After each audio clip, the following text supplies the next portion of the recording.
First one was the Taliban. Now the question is, what is the second? I think...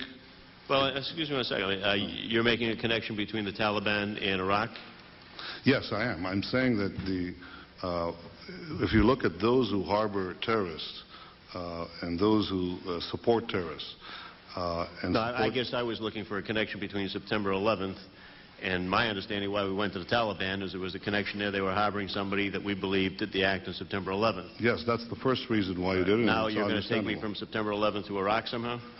Yes, but I'm saying something else. I'm saying the connection is not whether Iraq was directly connected to September 11th, but how do you prevent the next September 11th? That is, you have here a system or a subset of the international system that simply disavows any constraints on the use of power. It is fueled, these handful of regimes and the terrorist organizations that they harbor are fueled by a terrible anti-Western zealotry, a militancy that knows no bounds, doesn't respect any force, knows no limits to the use of power. And one would be Iran, you said? One is Iran, one is Iraq. More nuclear capacity, more rocket capacity than Iraq, and harbors al-Qaeda people, or at least...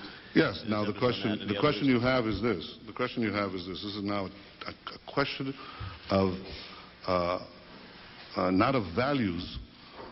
Obviously, we'd like to see a regime change, at least I would, in Iran, just as I would like to see in Iraq. The question now is a practical question.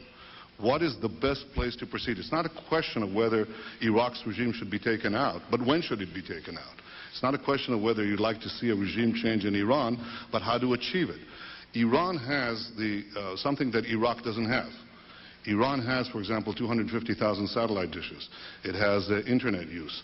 I once said to the heads of the CIA when I was Prime Minister that if you want to advance regime change in Iran, you don't have to go through the CIA cloak and dagger stuff. What you want to do is take very large, very strong transponders and just beam Melrose Place and Beverly Hills 2050 and all that into Tehran and into Iran, because that is subversive stuff. They watch it, the young kids watch it, the young people, they want to have the same nice clothes at the same houses and swimming pools and so on. And that is something that is available in internal forces of dissension that are available in Iran, which is paradoxically probably the most open society in that part of the world. It is a lot more open than Iraq, which is probably the most closed society out there. And therefore you have no ability to foment this kind of dynamic inside Iraq. So the question now is, choose. You can beam Melrose Place, but it may take a long time. On the other hand, if you take out Saddam's regime, I guarantee you that it will have enormous positive reverberations on the region.